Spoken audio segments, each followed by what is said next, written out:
মানে আমাৰ অসমৰ পৰা আমি ছিংগাপুৰলৈ আমাৰ এতিয়া সংগঠনৰ দুগৰাকী যাবলৈ ওলাইছে আমি অত্যন্ত সুখী ভাল লাগিছে কাৰণ আমি এটা জুবিনৰ হৈ যদি আমি কিবা এটা কম সেইটো আমাৰ কাৰণে বহুত যথেষ্ট গৌৰৱান্বিত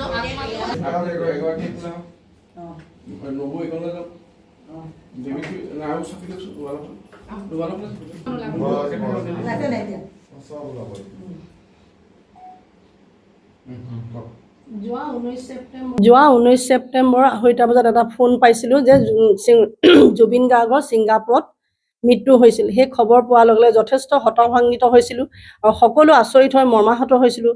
কি হ'ল, কি ঘটনা। তাৰপিছত সেই কথাকে সকলোৰ মাজত আলোচনা বিলোচনা কৰি তাৰপিছত আমাৰ প্ৰগতিশীল নাৰী সংঘই একগোট হৈ আমি 20 তাৰিখে থানাত এখন এজাহাৰ ৰুজু কৰিছিলোঁ।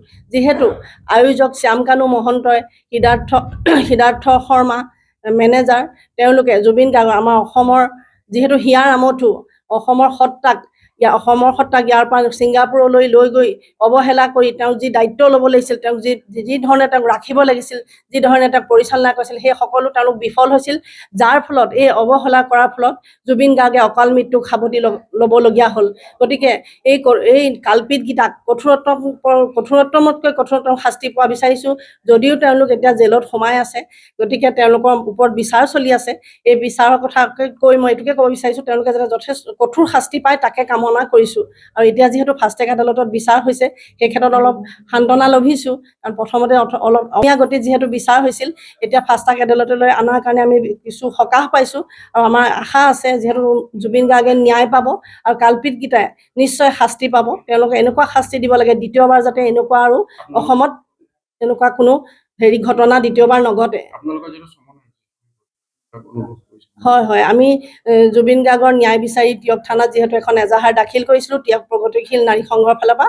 আজিৰ তাৰিখত আমালৈ এখন চমন আহিছে আৰু আজি আমি গুৱাহাটীলৈ ৰাওনা হ'ম। 9 তাৰিখে আমাৰ ফাষ্ট ট্ৰেক আদালতত সাক্ষী মানে শ্যামকানু মহন্তৰ আমাক সাক্ষী দিবলৈ মাতিছে। গতিকে আমি নিজকে সৌভাগ্য বুলি ভাবিছোঁ, যিহেতু প্ৰাণৰ শিল্পীগৰাকীৰ কাৰণে ভাবি এনেকুৱাই মৰ্মাহিত হৈছোঁ।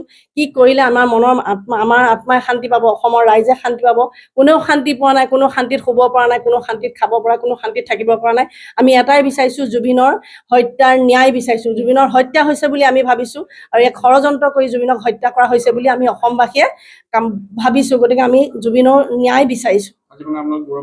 আজি সঁচাই গৌৰৱান্বিত হৈছোঁ। আমি গৈ কিবা ফাষ্ট ট্ৰেক আদালতত জুবিনৰ হৈ যে আমি ন্যায় বিচাৰিবলৈ পাই সঁচাই আনন্দিত হৈছোঁ আৰু মৰ্মাহিত হৈছোঁ। দুখো লাগিছে প্ৰাণৰ শিল্পীজনক ইমান সোনকালে যে হেৰুৱাব লাগিব, সেই কথা মনত কোনো দিনেই আমি ভবা নাছিলোঁ। অসমতে তেওঁ ইমান স্বাধীনভাৱে ইমান মুকলি মনে থাকিছিল, কিন্তু ইয়াৰ পানী সুদূৰ ছিংগাপুৰত তেওঁক কিয় নিঃশেষ কৰিবলগীয়া হ'ল, কিয় অৱহেলা কৰিবলগীয়া হ'ল। সেইকাৰণে শ্যামকানু মহন্ত, সিদ্ধাৰ্থ শৰ্মা তেওঁলোকক আমি ধিক্কাৰ দিছোঁ।